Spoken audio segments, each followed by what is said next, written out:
A few moments later. Hello dear friends, welcome back to my little vlog. Oke teman-teman, seperti biasa di sini aku bakal sharing hal-hal seru dari perkuliahan yang pastinya bikin kita makin terbuka pikirannya. Nah, kali ini aku mau bahas materi dari makalah kelompok 4 yang berjudul Membaca Realitas Melalui Kamera.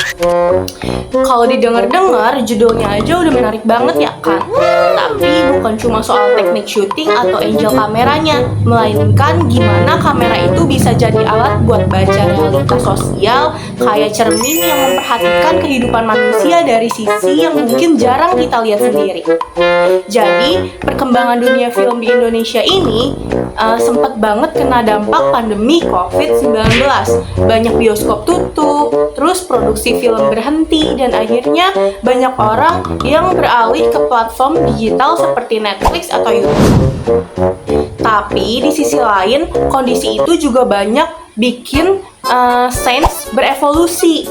Film gak cuma jadi hiburan, tapi juga jadi media edukasi, kritik sosial, bahkan refleksi diri. Jadi lewat film dokumenter misalnya, kita bisa melihat gimana masyarakat menghadapi realitas, entah itu soal ekonomi, politik, budaya, atau bahkan kemanusiaan.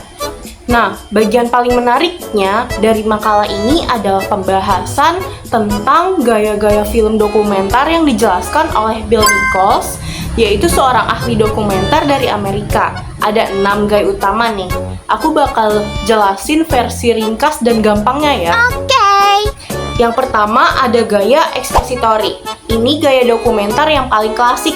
Biasanya ada narator yang menjelaskan fakta kayak voice of good gitu. Nih contohnya di film History Channel atau National Geographic yang penuh data dan penjelasan logis. Tujuannya itu menyampaikan informasi sejelas mungkin. Yang kedua itu ada gaya direct cinema. Kalau ini tuh kayak kamu ngerekam kehidupan nyata apa adanya tanpa setting ulang atau arahan. Jadi kameranya cuma mengamati, diam di satu tempat. Sutradara cuma jadi pengamat, bukan pengatur. Hasilnya kayak gimana? Penonton berasa kayak hadir langsung di lokasi kejadiannya. Kayak gitu teman-teman. Terus ada yang ketiga, yaitu observational participatory. Nah, gaya ini kebalikannya. Jadi sutradaranya ini ikut terlibat dalam adegan atau berinteraksi sama subjek film. Misalnya, ada sesi wawancara atau percakapan langsung yang jujur banget. Jadi, kita nggak cuma lihat apa yang terjadi, tapi juga bagaimana hubungan antara kamera dan subjeknya langsung. Yang keempat, ada dokumenter puitis. Kalau ini, itu tuh indah banget. Filmnya gak selalu banyak narasi, tapi mengandalkan visual, musik, atau suasana buat menyampaikan pesan. Kayak puisi yang divisualisasikan, penuh perasaan, simbol, makna yang tersembunyi. Yang kelima, ada dokumenter reflektif. Nah, ini gaya unik. Di sini sutradara justru kayak menampakkan diri di film, seolah bilang ke penonton, hey, ini loh proses pembuatannya gitu. Jadi film juga nggak ngajak kita mikir, bukan cuma tentang isi cerita, tapi juga tentang gimana sih realitas atau diskonstruksinya.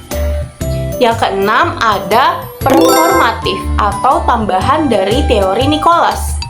Walau nggak dijelasin panjang di makalah, gaya ini menonjolkan emosi pribadi pembuatan film. Ceritanya jadi sangat personal dan biasanya ngangkat pengalaman hidup yang bikin penonton ikut merasa juga.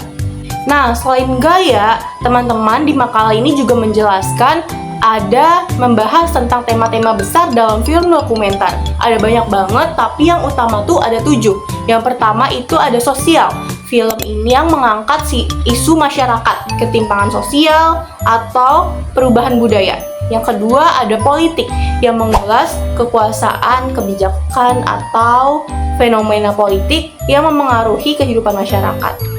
Yang ketiga ada ekonomi, tentang kesenjangan, bisnis, sampai kritik kapitalisme. Yang keempat ada pendidikan, kayak dokumenter yang memberikan informasi dan pengetahuan, kadang dipadukan dengan animasi biar lebih jelas.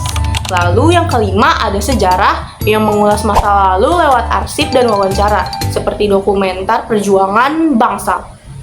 Yang keenam ada biografi, kisah nyata seseorang yang inspiratif atau berpengaruh. Lalu yang terakhir ada alam. Nah, ini favorit banyak orang, film dokumenter yang menampilkan keindahan alam, hewan liar, atau ekosistem di bumi. Nah, dari setiap tema ini punya kekuatan tersendiri buat menggerakkan emosi penonton dan bikin kita sadar film adalah refleksi kehidupan manusia itu sendiri. Nah, dari semua pembahasan tadi bisa kita kesimpulkan bahwa kamera itu bukan cuma alat buat ngerekam gambar, tapi juga alat untuk membaca realitas. Melalui kamera, pembuatan film berusaha menyampaikan kebenaran, pengalaman, dan emosi manusia dengan cara yang indah, kritis, dan penuh makna. Jadi, next time kalau kamu nonton film dokumenter, coba deh nonton lebih dalam, jangan cuma lihat gambarnya, tapi rasain juga perasaannya. Karena di balik setiap frame selalu ada realitas yang sedang dibaca oleh kamera.